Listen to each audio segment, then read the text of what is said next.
Hello friends, कैसे हैं आप सभी।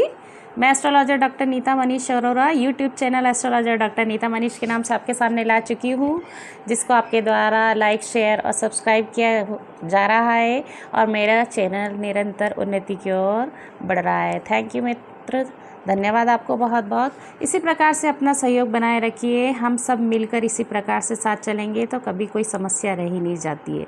जैसा कि मैंने हमेशा आपसे कहा है अक्सर कि जब भी कोई लाभ का अवसर होता है, मैं आपके लिए एक नया वीडियो या नया विचार आपके सामने ज़रूर लेकर आती हूँ, ताकि मेरे मित्रों को ज़्यादा से ज़्यादा इसका लाभ मिल सके। तो मित्रों, अब आ रही है अनंत चतुर्दशी के नेक्स्ट डे, यानी कि 29 सितंबर को जो आ रही है भाद्रपद की पूर्णिमा।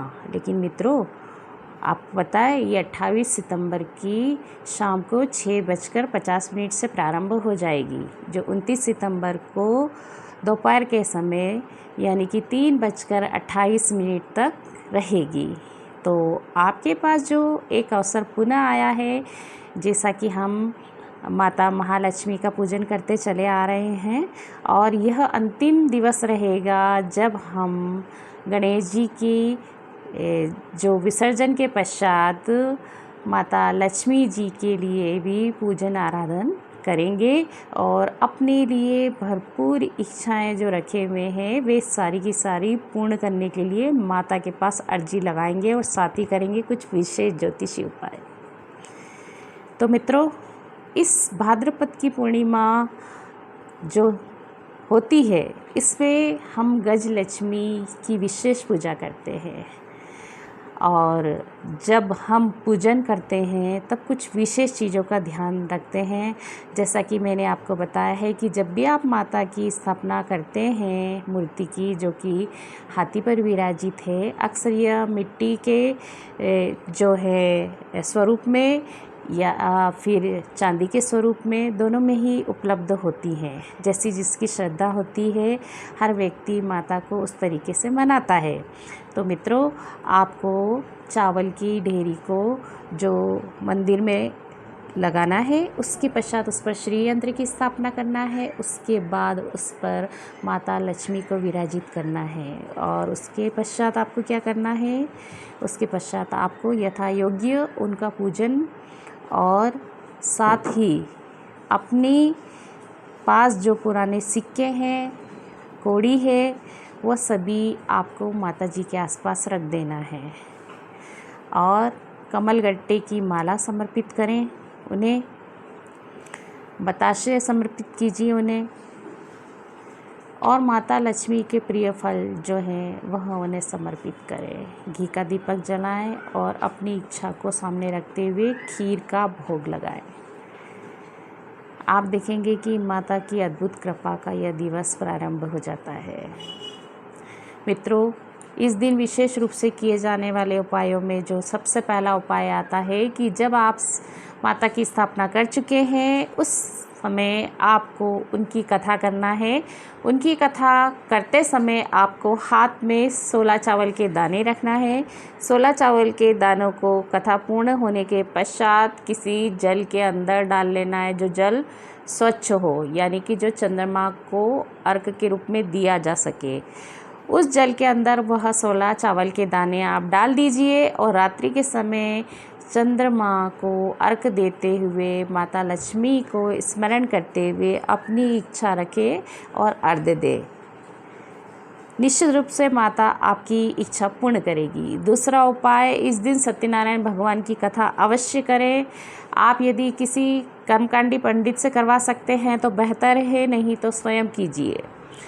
आप कथा करें और कथा करने के साथ ही क्या करना है, आपको जो भी फल आप कथा में रखते हैं या पंडित के द्वारा रखाए जाते हैं, उसके अलावा एक जो बकेट है उसमें कुछ एक्स्ट्रा फल रखिए जो कि मिक्स हों, जिसमें सेम फल, अनार और मौसम के सभी फल मिक्स हों। उन फलों को रखिए और कथा के साथ साथ उन फलों को आप जब बैठे हैं साइड में रखे रहने दीजिए। जब पूर्ण समाप्ति, कथा की पूर्ण समाप्ति पश्चात वितरण हो जाता है, तो उन फलों में से जो भी फल आप किसी ज़रूरतमंद व्यक्ति को हॉस्पिटल में जाकर देते हैं या किसी बीमार व्यक्ति को जाकर आप देते हैं, तो इससे आपको माता लक्ष्मी के साथ साथ पितरों की कृपा भी प्राप्त होगी और आप एक जो कड़ी है मानवीय रूप से वह भी जोड़ने का कार्य करते हैं। तो इस दिन का लाभ अवश्य आप उठाएं, लेकिन साथ ही इन बातों का ध्यान रखें कि जो सामर्थ्य आपके अंदर हो उसी के अनुसार आप फल वितरित कीजिएगा। इसकी कोई संख्या निर्धारित नहीं है। आप 2.5 किलो, 5 किलो, 11 किलो जैसी भी संख्या में चाहें, जितनी भी मात्रा में चाहें वैसा वितरित कर सकते हैं। तीसरा, जो भी व्यक्ति माता लक्ष्मी की कृपा प्राप्त करना चाहता है उस व्यक्ति को इस दिन माता को 11 लाल गुलाब और इत्र समर्पित करना है और अपनी इच्छा रखना है। माता लक्ष्मी अवश्य ही उनकी इच्छा पूर्ण करेगी। तो मित्रों, चौथा उपाय जो आपके लिए विशेष तौर से ध्यान देने योग्य है, जो व्यक्ति इस दिन गंगा जल को अपने पितरों का नाम लेते हुए किसी कटोरी में उस गंगा जल को हाथ में लेते हुए 5 से 7 बार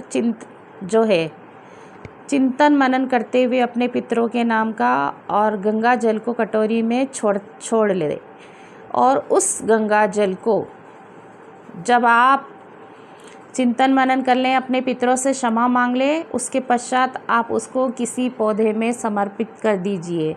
इससे न सिर्फ आपको पितरों की कृपा प्राप्त होगी, बल्कि उस दिवस आपने जो कथा आयोजित की है या जो पूजन किया है उसका पूर्ण लाभ प्राप्त होगा। जैसा कि हमारे यहाँ पर हर पूजन में श्री विष्णवे कहा जाता है, और जहाँ लक्ष्मी और विष्णु की पूजन हो रही है वहाँ आप कोई भी एक अनुष्ठान साथ में उस परिवार के पितर के लिए करते हैं जो कहीं ना कहीं आपसे अपेक्षा रखे हुए है या आपको आशीर्वाद प्रदान करने के लिए उपस्थित है, तो ज़रूर एक प्रयास पुनः कीजिए।